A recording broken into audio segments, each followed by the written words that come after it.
What are the channels that are like kind of working or you have a pretty high conviction are going to work? What are the things that you thought might work that are at least right now, maybe not? You're like, Yeah. oh, I prefer this. Yeah.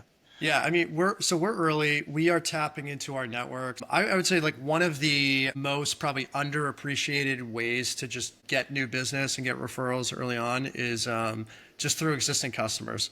And there's such a simple way to do it too. It's like when you're talking to customers and they're happy and they're excited, they're using your product, hit them right then and there. Just, is there anyone else in your network? Who should I be talking to?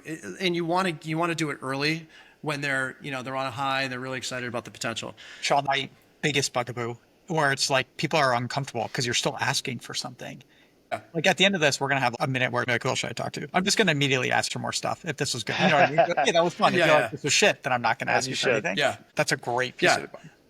I think early, that's something to just, you have to remind yourself because you forget it, right? And like you said, people tend to feel a little guilty. Like, well, they just started using our product. It's early. It's like, who cares?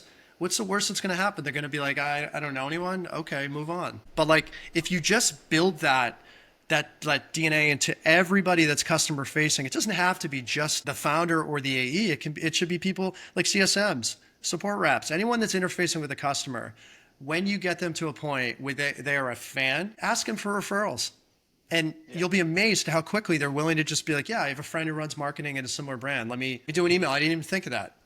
And that snowball keeps building. And the hesitancy I've seen with reps to not do that is they're not confident in the value that you provided the customer, which is a problem with their sales process. That's So a much bigger issue.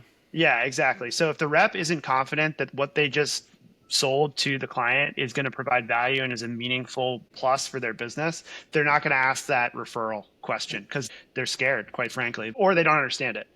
You can feel that in a sales call. Like, and we would talk about that at Klaviyo a lot. Like you were hired here because not like you're smart and you love the market and you love the product, but we can see it, we can feel it. When you talk about Klaviyo, there's this like intense conviction that not only are we the best, we feel that everybody should be using the product. If you're not, you're missing out.